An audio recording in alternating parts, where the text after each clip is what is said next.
റസാഖ് ശരിയാണ്. ഞാനിന്നൊരു രക്തദാന ക്യാമ്പ് പങ്കെടുത്തു. സ്ഥലം നമ്മുടെ കോഴിക്കോട് നല്ലളം പോലീസ് സ്റ്റേഷനിൽ. രക്തദാനം പ്രോത്സാഹിപ്പിക്കുന്നതിനും അടിയന്തര ഘട്ടങ്ങളിൽ രക്തം നൽകുന്നതിനും വേണ്ടി കേരള പോലീസിൻ്റെ പോൾ ബ്ലഡ് എന്നൊരു ആപ്പുണ്ട്. അതിൻ്റെ പ്രചരണാർത്ഥം Farook police sub division Kozhikode city പോലീസിൻ്റെ ആഭിമുഖ്യത്തിൽ ഇക്ര ഹോസ്പിറ്റലുമായി സഹകരിച്ചിട്ട് നല്ലളം പോലീസ് സ്റ്റേഷനിൽ വെച്ചിട്ട് വിദ്യാർത്ഥികളും സമൂഹവും എല്ലാവരുടെയും പങ്കാളിത്തത്തോടെ ഒരു രക്തദാന ക്യാമ്പ് സംഘടിപ്പിച്ചു.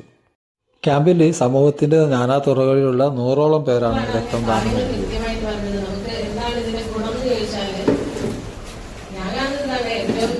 നമുക്ക് ഒരു ചെലവില്ലാതെ നമ്മളെ എല്ലാ ടെസ്റ്റുകളും നടന്നു കിട്ടും. ഞാൻ കഴിഞ്ഞ 4 മാസം മുൻപ് എന്റെ 20ാമത്തെ blood donation camp Feroke sub division ACP AM Siddique സാറിൻ്റെ സാന്നിധ്യത്തിൽ കോഴിക്കോട് ACP P ബിജുരായ് സാറാണ് ഉദ്ഘാടനം ചെയ്തത്. ആവശ്യക്കാർക്ക് കൃത്യസമയത്ത് ബ്ലഡ് ലഭിക്കാവുന്ന രീതിയിലാണ് പോൾ ബ്ലഡ് ആപ്പിൻ്റെ സംവിധാനം. കേരള എയ്ഡ്സ് കൺട്രോൾ ബോർഡുമായി സഹകരിച്ച് പ്രവർത്തിക്കുന്ന പോൾ ആപ്പിൽ ആർക്കും അംഗമാവാം. പോൾ ബ്ലഡ് ആപ്പ് ഡൗൺലോഡ് ചെയ്യുക.